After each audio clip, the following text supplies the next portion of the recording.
मंडला जिले में विश्व आदिवासी दिवस के कार्यक्रम में आदिवासी भाजपा नेता के शामिल नहीं होने पर अब कांग्रेस ने सवाल उठाना शुरू कर दिया है। कांग्रेस के पूर्व विधायक अशोक मर्शकोले ने कहा कि भाजपा सिर्फ वोट बैंक के लिए दिखावा करती है।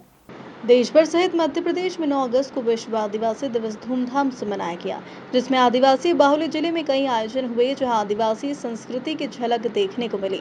वहीं अब आदिवासी दिवस को लेकर सियासत शुरू हो गई है। मंडला जिले में आदिवासी दिवस पर हुए कार्यक्रमों में भाजपा नेता के शामिल नहीं होने पर अब कांग्रेस ने घेरना शुरू कर दिया है। कांग्रेस के पूर्व विधायक अशोक मर्शकोले ने मंडला के भाजपा आदिवासी नेताओं को आड़े हाथों लेते हुए आदिवासी समाज को बांटने का आरोप लगाया। अशोक मर्शकोले का कहना है कि भाजपा सिर्फ वोट बैंक के लिए आदिवासियों के नाम पर दिखावा करती है। इनको सिर्फ आदिवासियों का वोट चाहिए किसी भी माध्यम से।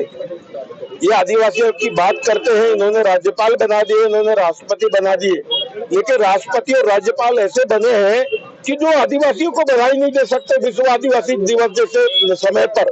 मतलब आप मान सकते हैं कि ये बड़े बड़े पदों पर बैठे हैं, लेकिन भारतीय जनता पार्टी के कठपुतली के रूप में काम कर रहे हैं।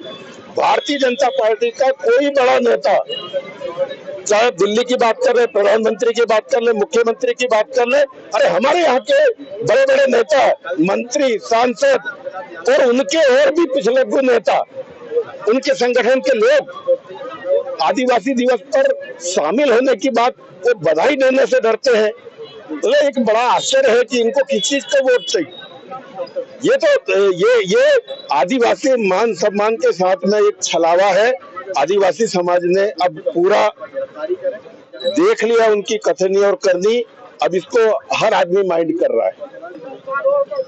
देखिए ये किसी और के रिमोट पे चल रहे हैं, ये किसी और के रिमोट पे चल रहे हैं और यही परिणाम है कि जब कांग्रेस की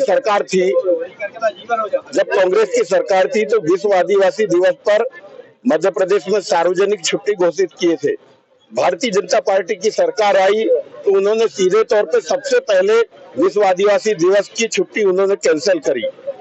आपने जो प्रश्न रखा एक सच्चाई है।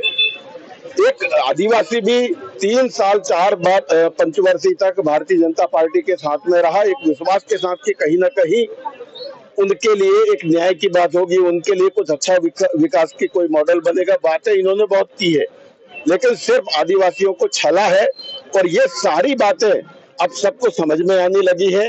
अब भारतीय जनता पार्टी का आने वाले समय में पूरा पंचायत से लेके विधानसभा लोकसभा में सफाया हो जाएगा। वहीं भाजपा मंडला सांसद फग्गन सिंह कुलस्ते ने आदिवासियों को अपना भाई बहन बताते हुए ये कहा कि विश्व आदिवासी दिवस के दिन वह दूसरे राज्य में थे, इसलिए कार्यक्रम में शामिल नहीं हुए। मैं अभी यहाँ पर कहा कि मैं तो दूसरे स्टेट में था, ट्राइबल के कार्यक्रम में, और यहाँ कौन गया नहीं गया अब मैं क्या बताऊंगा, मुझे तो पता नहीं है। नहीं ऐसा नहीं है। देखिए सबके कुछ ना कुछ कार्यक्रम रहते हैं, सबकी व्यस्तता रहती है, सब लोग मनाते हैं, उत्साह के साथ मनाते हैं। तो कोई गया नहीं गया वो विषय अलग है। कार्यक्रम हुआ ना, कितने लोग शरीक हुए, आखिर में सब अपने भाई बहन हैं, तो सब लोगों ने मनाया कार्यक्रम, उसमें क्या है। आपको बता दें विश्व आदिवासी दिवस पर मंडला जिले में कई सांस्कृतिक कार्यक्रम होने के साथ ही विशाल रैली निकाली गई थी, जिसमें बड़ी संख्या में आदिवासी युवा हाथ में तीर कमान लेकर शामिल हुए थे। मंडला से सलीम खान की रिपोर्ट।